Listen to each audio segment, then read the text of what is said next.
Nous voilà en ce troisième dimanche du carême au soir, et ce sont aussi les premières vêpres de la fête des 40 martyrs, gelés dans le lac de Sébaste. Je vais vous parler un peu des lectures de ce soir, je parlerai un peu de tout. Je vais prendre un peu mon temps ce soir. Alors pourquoi est-ce que en ce troisième dimanche du carême, on lit un évangile où on parle des démons? Jésus expulse les démons et Jésus donne des instructions, il explique ce qui se passe avec les démons qui peuvent revenir vers une personne. Pourquoi cette lecture en carême? Parce que, comme vous le savez, pendant le carême, on fait, là où il y a assez de catéchumènes, on fait le catéchuménat. Et pendant le catéchuménat, il y a les 3 scrutins. Et à chaque scrutin, il y a quoi? Qu'est-ce qu'il y a à chaque scrutin? Qui sait se souvenir parmi les personnes qui ont été baptisées grandes ce qu'il y a pendant le catéchuménat? Des actes. Qu'est-ce qui se passe? Qu'est-ce qu'on fait? Quels actes il y a pendant le catéchuménat? Des exorcismes. Les exorcismes. Les exorcismes. Il y a les exorcismes. Et avec chaque exorcisme, on prend l'huile des catéchumènes et on oint la personne et les mains. Ah oui, le front et les mains. Pour que le démon ne revienne plus. Donc voilà pourquoi on lit des choses sur les démons en carême. Bravo, vous avez très bien répondu. Alors je vais un peu m'attarder sur les lectures. En fait, je ne devrais pas trop parler des lectures. Ce sont les lectures qui doivent parler du carême et pas moi parler des lectures. Mais je vais quand même vous en parler un petit peu. Tout d'abord, Joseph, le patriarche, l'un des 12 patriarches, est quelque part une figure du Christ. Il avait ses frères, 11 frères plus une sœur, et donc 12 frères et sœurs, et ses frères l'ont vendu. C'était le plus jeune, il avait une tunique multicolore, chose rare pour cette époque-là, rare et chère. Ils ont été jaloux sur lui, etc., etc. Ils l'ont mis dans un puits sec, et puis l'ont vendu aux Ismaélites, qui l'ont vendu à Potiphar, et voilà les choses qui lui arrivent. Mais il n'a pas péché, il s'est gardé, et plutôt que de commettre le péché, il a préféré retourner en prison. Aller en prison.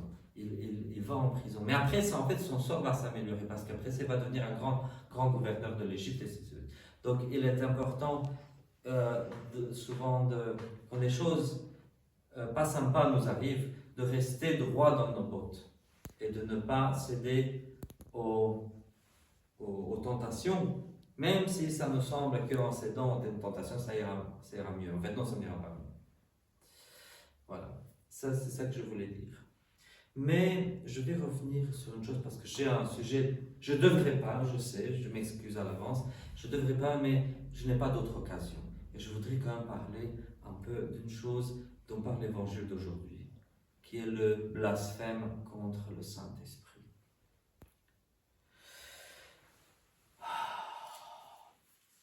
De quoi il s'agit? Jésus fait des miracles. Il y a des gens qui le voient faire des miracles. Vous savez que la Sainte Trinité, Père et Fils et Saint-Esprit, la Sainte Trinité coopère. Dieu, les 3 personnes, chacune des personnes est Dieu, le Père est Dieu, Jésus est Dieu, le Saint-Esprit est Dieu, mais les 3 personnes collaborent, coopèrent dans toute l'économie du salut. Et quand Jésus fait des miracles, c'est par le pouvoir du Saint-Esprit qu'il fait des miracles. C'est pour ça que même après, quand Jésus est monté aux cieux, par la suite, on sait qu'il y a eu des saints, non seulement les apôtres, mais il y a eu des saints au cours de l'histoire qui ont fait des miracles, qui ont guéri des malades. Et chaque fois, ils ont été assistés de l'Esprit Saint. En fait, c'est l'Esprit Saint qui travaille à travers ces gens-là. Et donc, ces personnes-là, ces Juifs, voient Jésus qui fait des miracles. Donc l'Esprit Saint est là.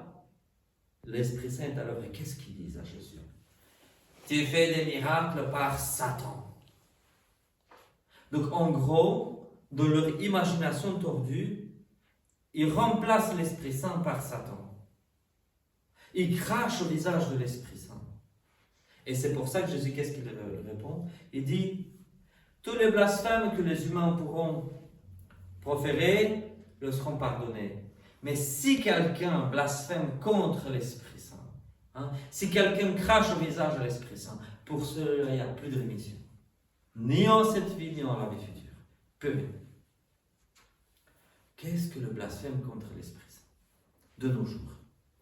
J'ai un exemple concret, je le dis surtout pour les adultes et pour les gens qui nous regardent sur YouTube. Je le dis parce que c'est un sujet très sensible de nos jours. Et il faut que j'en parle, parce que je n'ai pas d'autre occasion, mais il faut que je parle de ça. Dans certaines églises, notamment anglicanes, mais pas seulement, mais il y a des églises anglicanes. Il y a eu certains prêtres, et même des évêques, surtout en Angleterre. Il y a eu quelques-uns aux États-Unis aussi.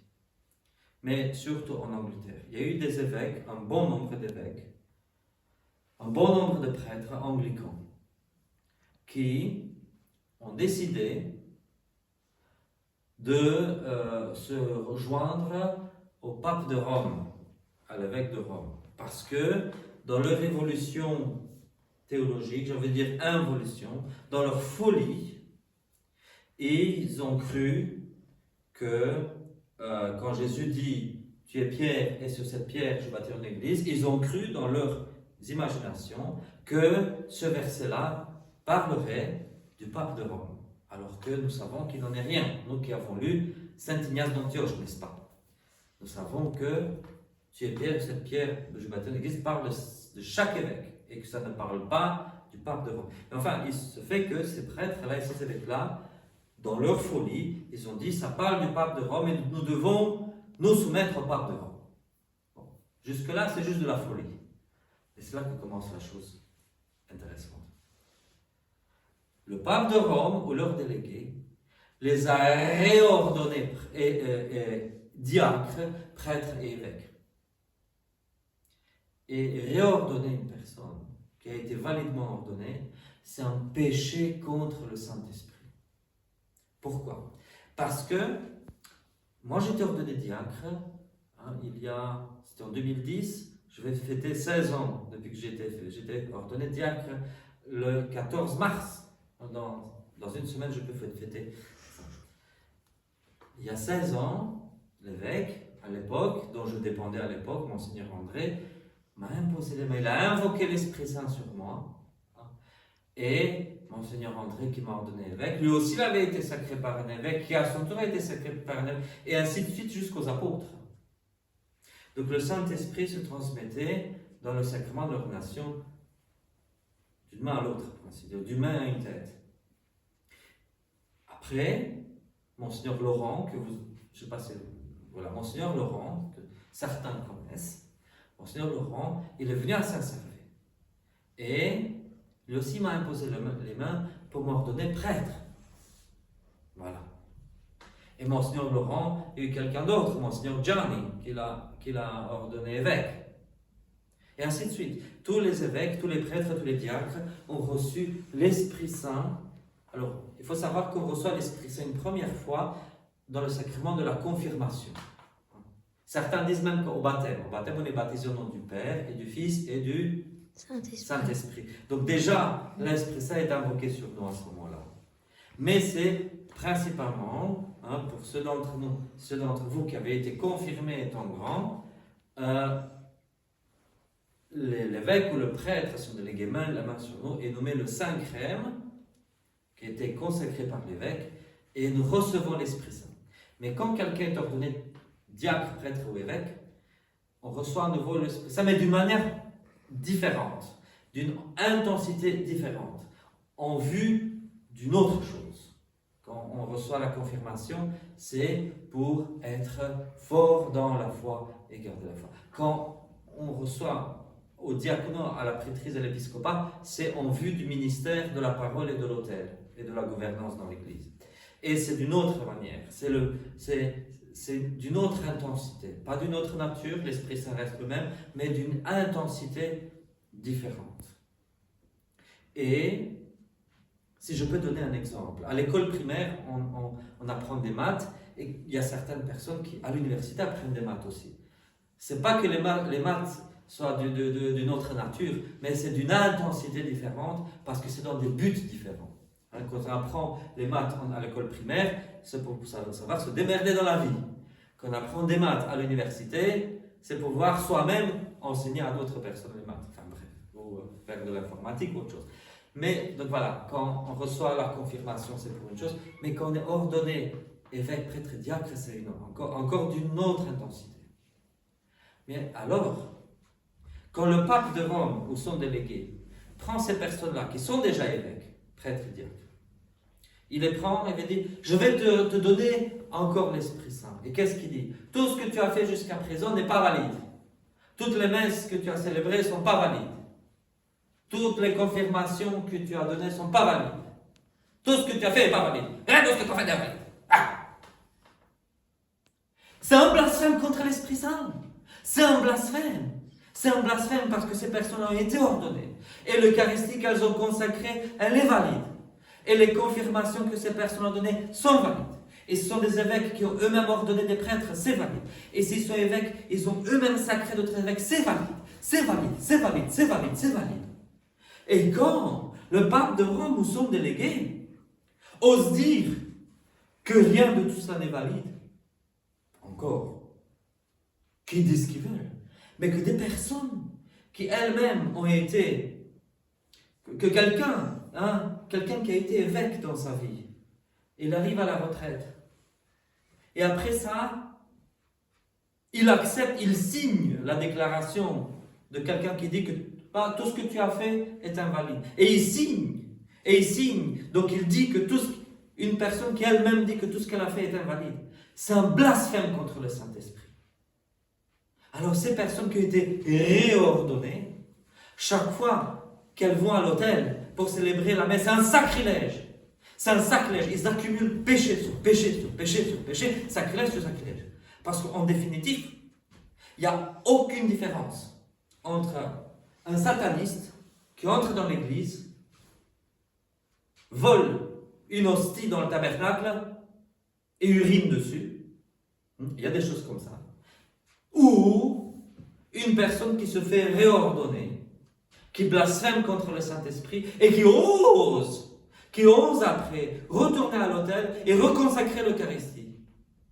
Ah, mais aucune différence. Le sataniste sera sauvé peut-être un peu plus facilement que celui qui a blasphémé contre l'Esprit Saint et qui accumule sacrilège sur sacrilège. Le sataniste a fait un sacrilège peut-être une fois dans sa vie. Mais ces évêques, prêtres, diacres qui se font réordonner, ils font ça tous les jours, chaque fois. Une fois qu'ils ont fait le sacrilège de cracher au visage de l'Esprit Saint et qu'ils retournent à l'autel et qui recommunient, reconsacrent, c'est chaque fois un nouveau sacrilège. C'est uriner sur le Christ nuit et jour jusqu'à la fin de leur jour. Voilà, il fallait que je le dise. Parce que souvent les gens disent le blasphème contre l'Esprit Saint par l'évangile, on ne le voit pas. Où est-ce qu'on le voit? On le voit dans les églises. On le voit dans ce que fait le pape de Rome et ses envoyés, ses délégués. Mais c'est pas ça, c'est même pas eux les personnes les plus coupables. Les plus coupables, ce sont ceux qui renient leurs saints ordres. Des gens qui ont consacré l'Eucharistie, des gens qui ont confirmé, des gens qui ont ordonné des prêtres, des évêques, des gens qui ont fait des mariages, qui ont fait des enterrements, qui ont fait des sacrements et des sacramentaux, qui ont fait ça toute leur vie, puis ils arrivent à la retraite, et pour lécher les talons du pape de Rome, ils vont dire, réordonnez-nous, tout ce que nous avons fait est invalide. Non seulement ils se moquent de l'Église, mais ils crachent au visage de l'Esprit Saint. Et pour ces gens-là, il n'y a pas de rémission de péché. Bien sûr, si un jour ils se repentent, il y a rémission des péchés, parce que la miséricorde de Dieu est là.